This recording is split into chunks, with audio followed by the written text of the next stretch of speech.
So, ayan guys. Hello, good afternoon. And, ba, walang lingon-lingon si ate ah. So, anyway, ayan. For today's video is a quick review dito sa ating suot-suot na Spider helmet, which is bagong shell na nilabas ni Spider. Ito yung Spider Surge, and halos typical naman siya sa lahat ng standard helmet na nilalabas ni Spider.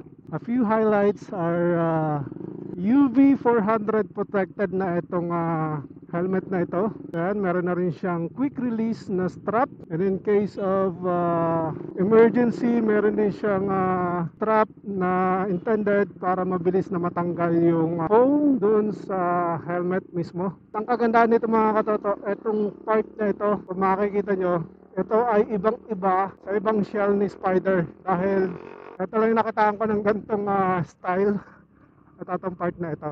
Ayan. Dahil ang shell na ito ay naka single visor lang, so expect natin na magaan lang ito at hindi siya nakakangawit isuot. Sa pagbili ninyo, meron na siyang kasamang smoke visor and a clear visor or clear lens na tinatawag.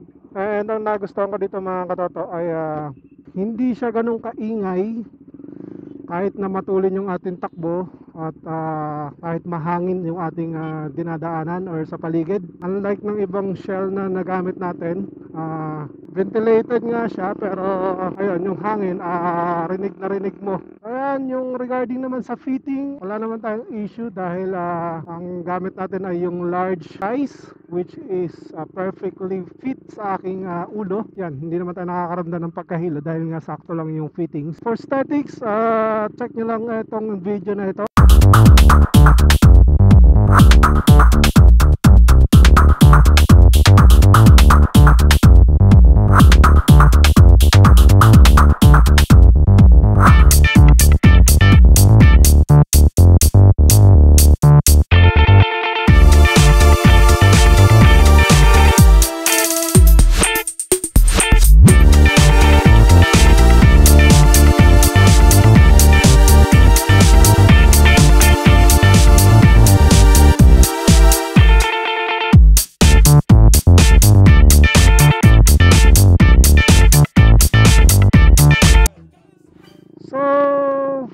Interested na gusto mag-avail din itong helmet na to guys, check nyo lamang po ito sa mga Spider outlets dahil limited stocks pa lang po ito at hindi pa yata siya all out in the market. Perfect yung kulay na na-avail natin dito sa ating gamit na Dominar 400 dahil match yung color niya, medyo may pagka matte gray.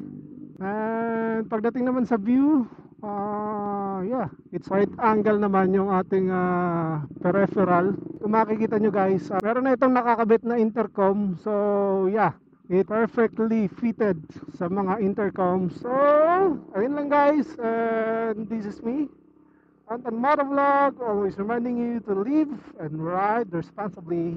Babush!